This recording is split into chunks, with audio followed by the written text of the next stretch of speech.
श्री मल्लिकार्जुन मंदिर हे गोव्यातील कॅनोकोना तालुक्यातील श्रीस्थल गावात वसलेले एक प्राचीन आणि अत्यंत पवित्र शिवमंदिर आहे। निसर्गरम्य डोंगर झाडांमध्ये वाढलेल्या परिसरात वसलेले हे मंदिर गोव्यातील सर्वात प्राचीन आणि अद्वितीय शिवमंदिरांपैकी एक मानले जाते।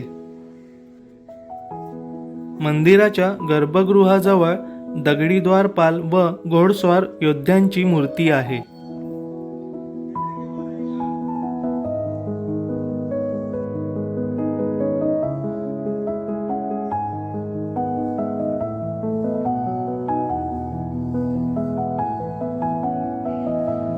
मंदिरातील सभामंडपात 6 भव्य लाकडी स्तंभ आहेत। प्रत्येक स्तंभ वेगळ्या शिल्पकारांनी बनवलेला आहे।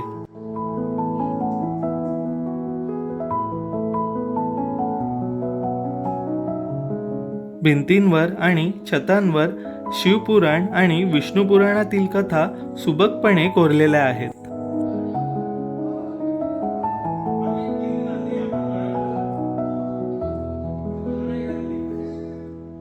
सभामंडपातील भिंतींवर शिवपुराणातील कथांच्या दृश्य कोरलेल्या आहेत।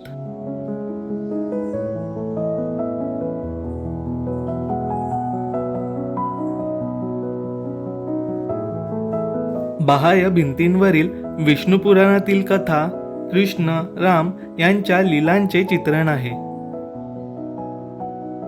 हे कोरीव काम दक्षिण कर्नाटकातील कुंथा येथील कलाकारांनी केलेले मानले जाते। येथे पूज्य आहेत श्री मल्लिकार्जुन, हे भगवान शंकराचे एक रूप आहे। एका कथेनुसार भगवान शंकराने येथे मल्ला नावाच्या राक्षसाचे वध करून अर्जुनाचे रक्षण केले होते, म्हणून त्यांना मल्लिकार्जुन म्हणून नाव मिळाले।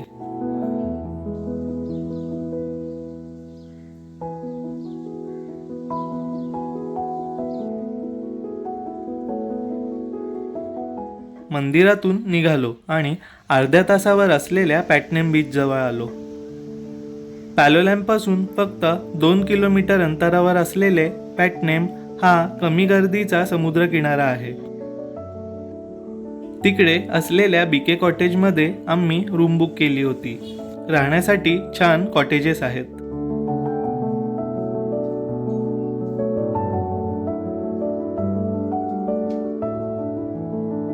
जवळच असलेल्या रेस्टॉरंटमध्ये दुपारी जेवण केलं आणि संध्याकाळी बीचवर आलो।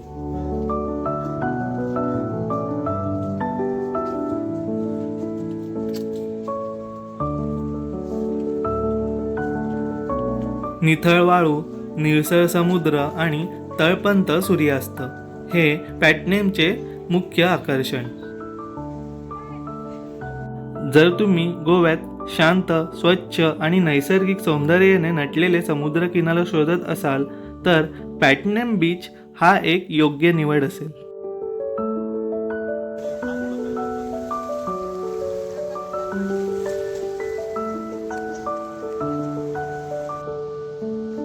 येथे मोठे क्लब्स किंवा मोठी पार्टी संस्कृती नाही, त्यामुळे हे ठिकाण शांत विश्रांतीसाठी आणि कौटुंबिक विश्रांतीसाठी आदर्श आहे।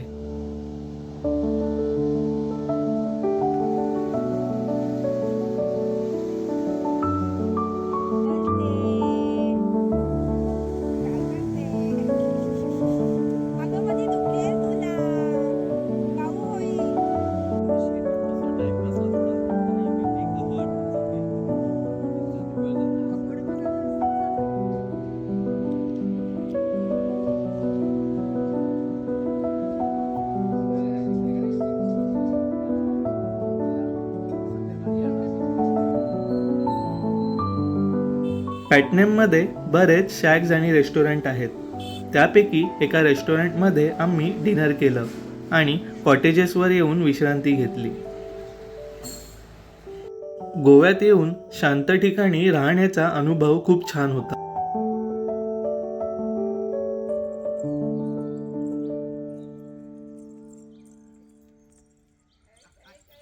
ट्रिपच्या 4थ्या दिवशी आम्ही मडगावला येऊन पुन्हा तेजसने पनवेलला आलो।